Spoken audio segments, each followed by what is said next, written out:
Hello dear students, welcome to the class, welcome to this session of ICT virtual classroom. Dear students, मेरा नाम है Rajesh Tamola, teacher science ICT virtual classroom Dehradun से। And इस session में हम लोग बात करने वाले हैं क्लास 9 की साइंस के ऊपर, यानी कक्षा 9 के विज्ञान विषय के ऊपर।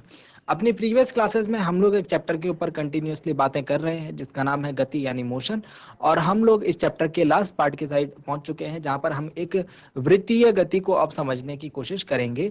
इसके साथ ही हम लोग चैप्टर से रिलेटेड कुछ इंपॉर्टेंट क्वेश्चंस को भी हम देखेंगे और आगे आने वाली क्लासेस में हम इस चैप्टर की एक्सरसाइज के ऊपर यानी कि इसके जो अभ्यास के प्रश्न उत्तर होते हैं उनको करने की कोशिश करेंगे। सो आई होप कि आप सबके सब फिट फाइन और हेल्दी होंगे और बिल्कुल रेडी होंगे क्लास के लिए। तो चलिए डियर स्टूडेंट्स, ज्यादा समय ना लेते हुए हम लोग चलते हैं स्मार्ट बोर्ड की स्क्रीन की तरफ। आप लोग अपना ध्यान बनाकर रखिए अपनी स्क्रीन पर।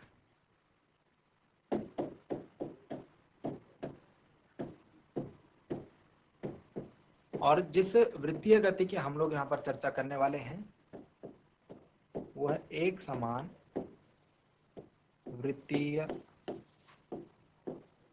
गति और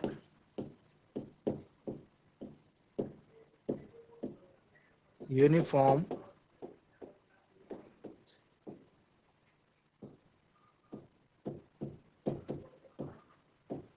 सर्कुलर मोशन और यूनिफॉर्म सर्कुलर मोशन।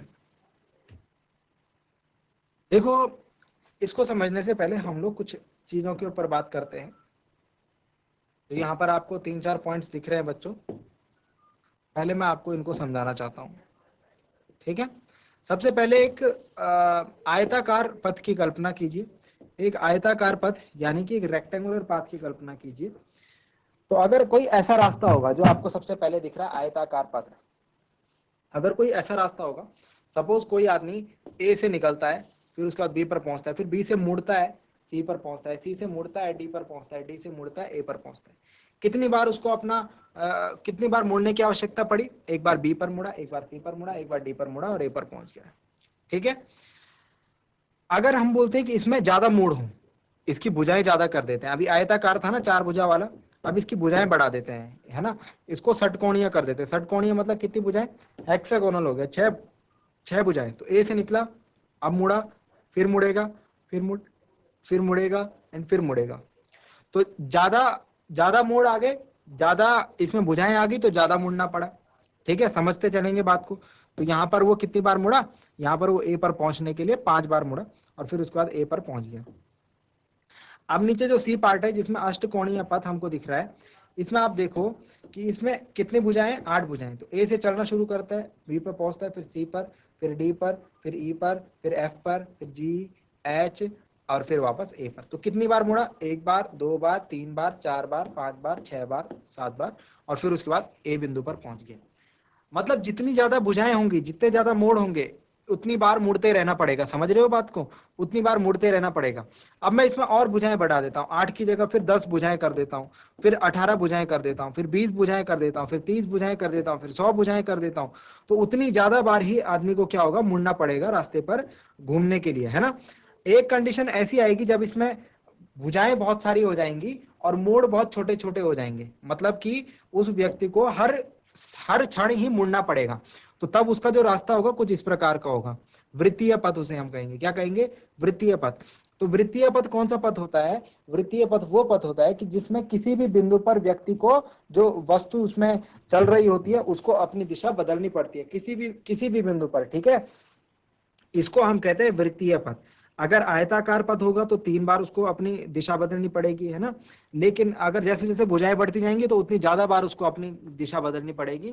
लेकिन अगर हमारे पास होगा वृत्तीय पथ तो उसको हर एक बिंदु पर, वृत्तीय पथ के हर एक बिंदु पर अपनी दिशा को परिवर्तित करना पड़ेगा। ये होता है वृत्तीय पथ।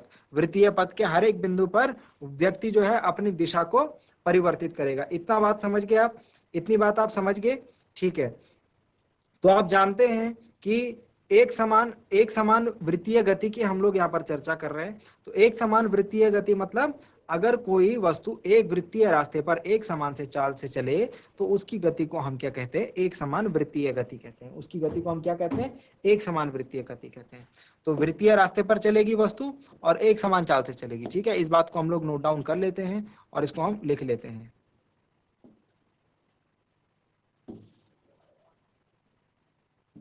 लिख लीजिए इस पॉइंट को।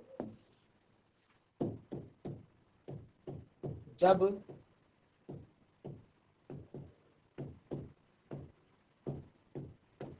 कोई वस्तु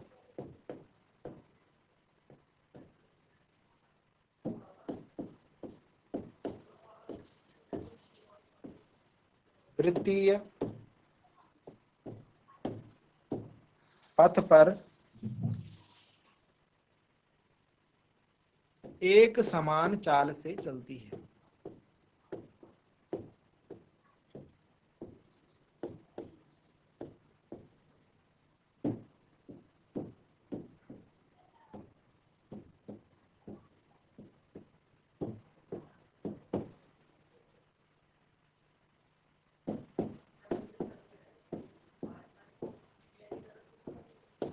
तब उसकी गति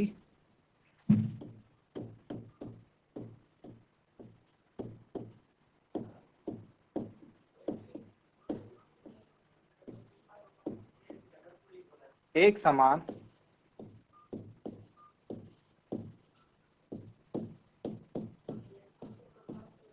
वृत्तीय गति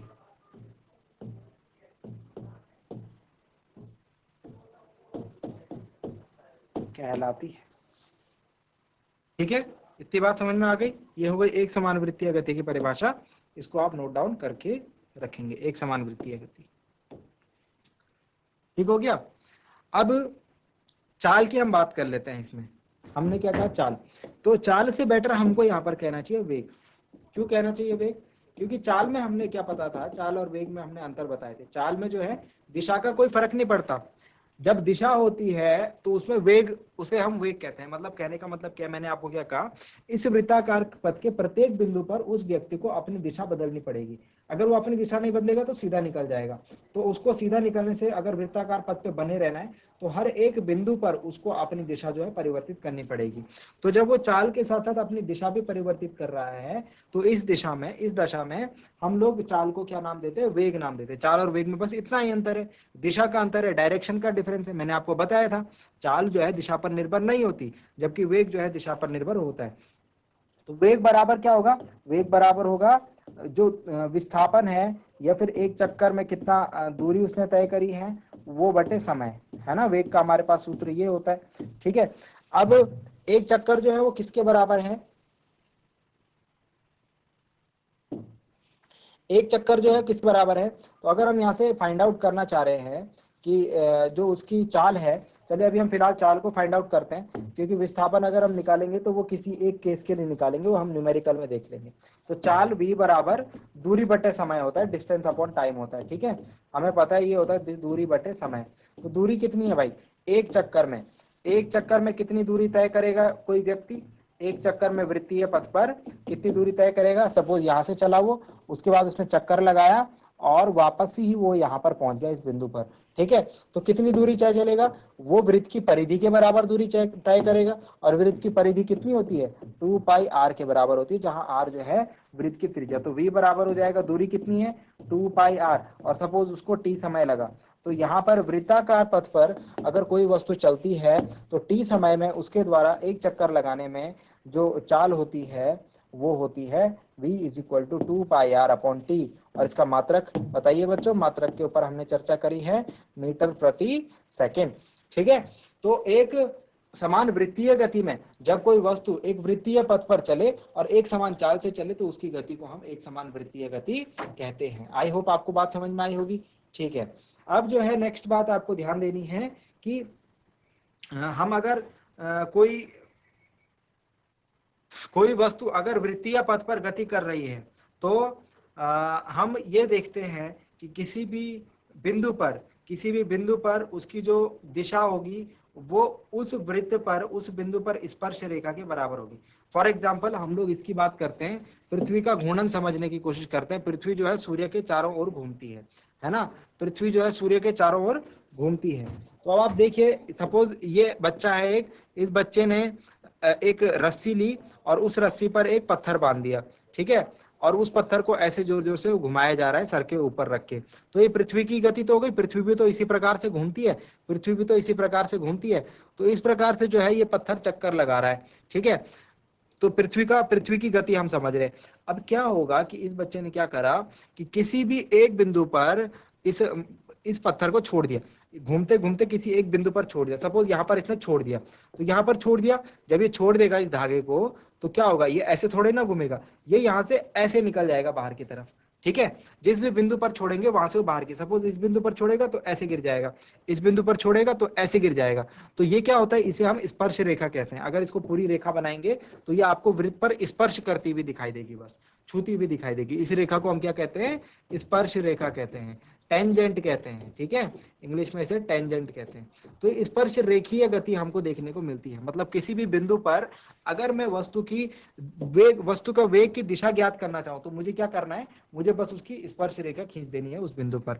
फॉर एग्जाम्पल, अगर मैं बात करूं कि ये बच्चा इस पत्थर को घुमा रहा है या फिर पृथ्वी की गति हो रही है, और इस बिंदु पर आप बताओ कि इसकी दिशा क्या होगी, इसके वेग की क्या दिशा होगी, तो आप यहाँ पर स्पर्श रेखा खींच दीजिए। स्पर्श रेखा कैसे खींचते हैं कि ये ऐसे वृत्त को छू करके निकलती है। ठीक है, और इसकी एक प्रॉपर्टी ये भी होती है कि ये उस पर लंब होती है। किस पर, ये होती है वृत्त, सॉरी, त्रिज्या पर लंब होती है। स्पर्श रेखा जो है त्रिज्या पर लंब होती है। तो ये दिशा होगी, ये दिशा जिधर की तरफ तीर है उधर की तरफ दिशा होगी पत्थर की इस बिंदु पर। तो किसी भी बिंदु पर अगर आपको इस पत्थर की गति की दिशा निकालनी है तो वहां पर आप स्पर्श रेखा खींच दीजिए, और स्पर्श रेखा मैंने आपको बताया वृत्त को ये स्पर्श करती हुई जाएगी। ओके, बात समझ में आई। तो ये है हमारी एक समान वृत्तीय गति में पृथ्वी की हम लोग किस प्रकार से गति देखते हैं, वो है। ठीक है, और यहाँ पर आपको एक बात ध्यान रखनी है कि यहाँ पर आपको एक चीज बहुत इंपॉर्टेंट बात लिख देनी है।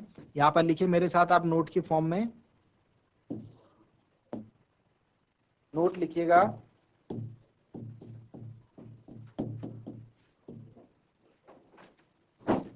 नोट,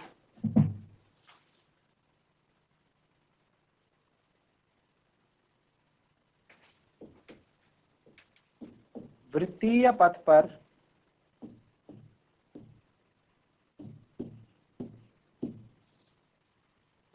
पर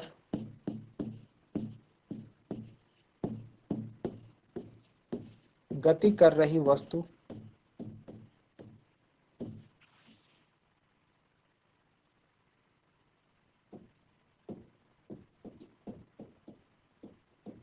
की गति की दिशा, डायरेक्शन ऑफ मोशन, कर रही वस्तु की गति की दिशा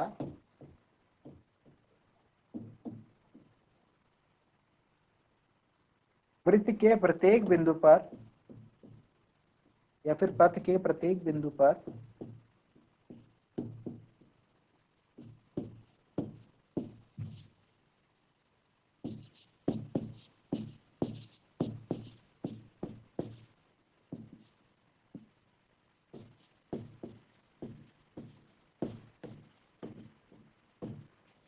परिवर्तित होती है।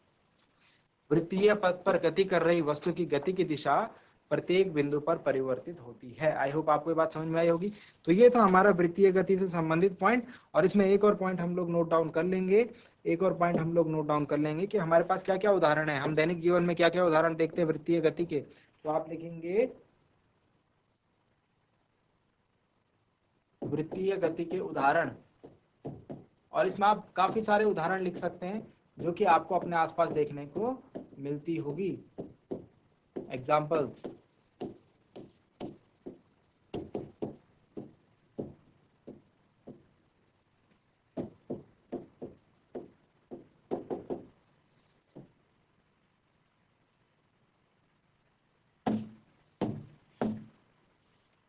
तो वृत्तीय गति के कुछ हमारे बहुत ही फेमस उदाहरण है। अभी एक बात मैंने आपको बताई कि पृथ्वी की सूर्य के चारों ओर गति या फिर चंद्रमा की पृथ्वी के चारों ओर गति।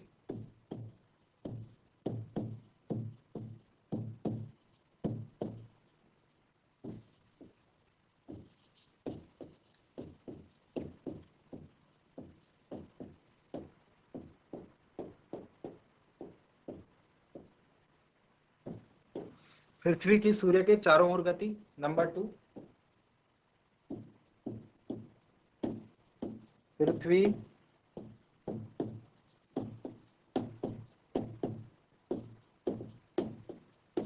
के चारों ओर उपग्रह की गति, जैसे चंद्रमा है, चंद्रमा की गति।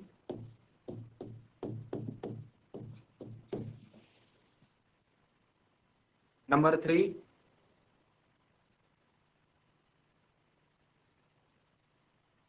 3, पॉइंट के ऊपर अगर बात करें, पृथ्वी के चारों ओर एक समान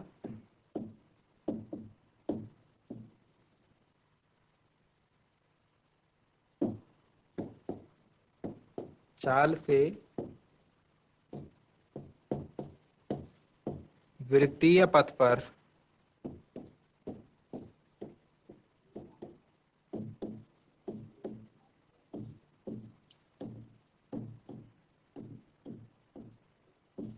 साइकिल चलाने वाले व्यक्ति की गति। आई होप एग्जाम्पल से आप लोग समझ पाए होंगे, उदाहरण से आप लोग समझ पाए होंगे कि हम किस चीज की बात अभी तक कर रहे हैं, वृत्तीय गति की। ठीक है, तो ये कुछ फेमस उदाहरण है। इसके साथ ही हमारे चैप्टर डियर स्टूडेंट्स कंप्लीट होता है। इसके साथ ही हमारे चैप्टर जो है कंप्लीट होता है। इस चैप्टर में हमने क्या क्या बातें करी, सबसे पहले अगर स्टार्टिंग से बात करें, अभी हम रिवीजन कर रहे हैं चैप्टर का। अभी हम लोग क्या कर रहे हैं, चैप्टर का रिवीजन।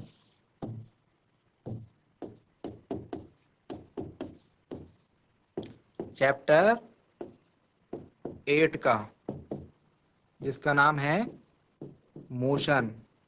ठीक है, गति। तो रिवीजन में हम लोग बात करेंगे, सबसे पहले हमने क्या पढ़ा था मोशन में, हमने सबसे पहले ये बात करी थी कि गति क्या होती है, गति की परिभाषा को समझा था। ठीक है, इसके बाद हमने कहा था गति हम तब डिसाइड कर पाएंगे कोई वस्तु गति में है या नहीं है, जबकि वो क्या करती है, समय के सापेक्ष अपनी स्थिति परिवर्तित करती है। इसके अलावा हमने रेस्ट की पोजीशन भी देखा था, विराम की अवस्था भी देखी थी। गति की दो अवस्थाएं होती हैं, एक गतिमान अवस्था और एक विराम की अवस्था। तो जब कोई वस्तु चल रही होती है एक स्थान से दूसरे स्थान तक, तो हम उसे गतिमान कहते हैं। जब वो नहीं चल रही होती, रुकी हुई होती है समय के सापेक्ष, तो हम कहते हैं कि वो विराम में है। अब हमने एक बात और करी थी कि गति और विराम का पता लगाने के लिए एक ऑब्जर्वर की आवश्यकता होगी, एक प्रेक्षक की आवश्यकता होगी।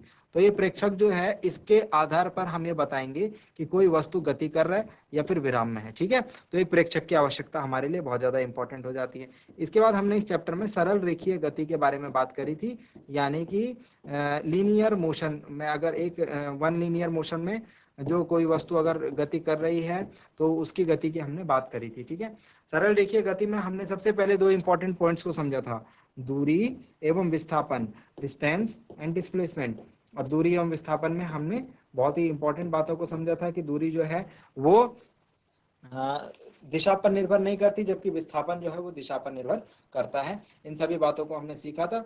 और उसके बाद हमने दूरी एवं विस्थापन के समान ही दो अन्य राशियों के ऊपर बात करी थी, चाल एवं वेग। चाल और वेग में हमने क्या बताया था, चाल दिशा पर निर्भर नहीं करता, लेकिन वेग दिशा पर निर्भर करता है। तो चाल बराबर हमने बोला था दूरी बटे समय, और वेग बराबर हमने बोला था विस्थापन बटे समय।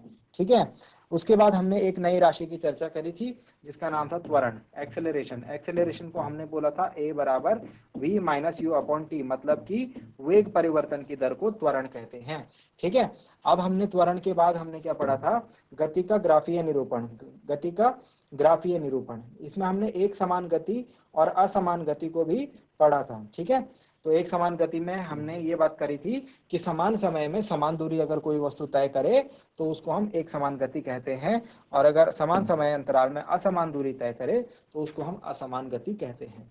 अब हमने ग्राफीय निरूपण में दो प्रकार के ग्राफ पढ़े थे, एक तो दूरी समय ग्राफ और एक हमने पढ़ा था वेग समय ग्राफ। तो दूरी समय ग्राफ से हमने क्या पता लगाया था, दूरी समय ग्राफ से हमने दूरी समय ग्राफ की ढाल हमको बता रही थी वेग के बारे में। तो दूरी समय ग्राफ की ढाल से हमको वेग का पता लग रहा था, वेग समय ग्राफ की ढाल से हमको त्वरण का पता लग रहा था। ठीक है, वेग समय ग्राफ की ढाल से हमको त्वरण का पता लग रहा था। दूरी समय ग्राफ का जो क्षेत्रफल है, हमने ये बात करी थी कि जो वेग समय ग्राफ का जो क्षेत्र ग्राफ का और ग्राफ के साथ समय अक्ष के द्वारा घिरा हुआ जो क्षेत्रफल था, उससे हम विस्थापन का भी पता लगा सक रहे थे, उससे भी हम विस्थापन का पता लगाने में सक्षम थे। ठीक है, तो ये हमने फाइंड आउट किया था, क्या चीज, ये हमने फाइंड आउट किया था, ये चीजें हम फाइंड आउट कर पा रहे थे दूरी समय ग्राफ और वेग समय ग्राफ में। ठीक है, अब ठीक है। अब हमने इसके बाद गति के समीकरण पढ़े थे, 3 समीकरण हमने देखे थे, ग्राफीय विधि से हमने उनको निकाला था। तो गति के 3 समीकरण मैं यहाँ पर लिख दे रहा हूँ फिर से, क्योंकि ये इंपॉर्टेंट है। v बराबर u प्लस ए टी पहली समीकरण, s बराबर ut, s बराबर ut plus half a t square, ठीक है, और v स्क्वायर is equal to u square plus 2as। ये 3 समीकरण है। हमने इन पर काफी सारे न्यूमेरिकल्स भी करे। v का मतलब है वेग, u का मतलब है प्रारंभिक वेग, a का मतलब है त्वरण, t का मतलब है समय, और s का मतलब है विस्थापन या दूरी, ठीक है। इस पर आधारित हमने काफी सारे न्यूमेरिकल करे थे, ठीक है। इनको पहली वाली समीकरण को हम समय स्थिति वेग समय संबंध कहते हैं, दूसरे वाले को हम समय स्थिति संबंध कहते हैं, और तीसरे वाली समीकरण को हम वेग स्थिति संबंध कहते हैं। इस पर काफी सारे न्यूमेरिकल करने के बाद हम लोग लास्ट पार्ट में आ जाए थे, जिसमें हमने कि एक समान वृत्तीय गति को देखा, और उसमें भी हमने एक सूत्र पढ़ा। क्या पढ़ा? जो चाल है वृत्तीय पथ पर एक समान चाल से अगर कोई वस्तु चल रही है तो उसकी चाल होती है v बराबर एक चक्कर लगाने में 2 पाई r अपॉन टी। तो इतनी सारी बातों को हमने कवर अप कर लिया। ये रिवीजन करवाने का मेरा आपको क्या मकसद था? ये रिवीजन करवाने का मकसद था कि नेक्स्ट क्लास में हम लोग इसकी एक्सरसाइज करेंगे, प्रश्नावली करेंगे। एक्सरसाइज में काफी सारे क्वेश्चन हैं, इंपॉर्टेंट क्वेश्चन भी हैं और इंटरेस्टिंग क्वेश्चन भी आपको मिलेंगे एज वेल एज, ठीक है। तो आपको क्या करना है, आपको ये सारी चीजें आज घर से रिवाइज कर लेनी है, और नेक्स्ट क्लास में हम लोग जब इसके न्यूमेरिकल्स कर रहे होंगे तो आपको सारी चीजों को आप उसको अप्लाई कर पाएंगे मेरे साथ साथ, ठीक है। मैं तो बताऊंगा ही, आपको मेरे साथ साथ अप्लाई करना है, तो आपको ज्यादा सीखने में को मिलेगा, तो आप ज्यादा एंजॉय कर पाएंगे, ठीक है बच्चों। सो आई होप डियर स्टूडेंट्स, आज की क्लास में जो जो बातें बताएगी आपको समझ में आई होंगी, आपको कुछ नया सीखने को जरूर मिला होगा, और आपने आज की क्लास को एंजॉय किया होगा। और ये भी उम्मीद करता हूँ घर से आप इन चीजों को एक बार जरूर रिवाइज करके लाएंगे। अगली क्लास में मिलते हैं एक नए और इंटरेस्टिंग टॉपिक के साथ। क्लास से जुड़ने के लिए आप सभी का बहुत बहुत धन्यवाद। Thank you very much and have a nice day.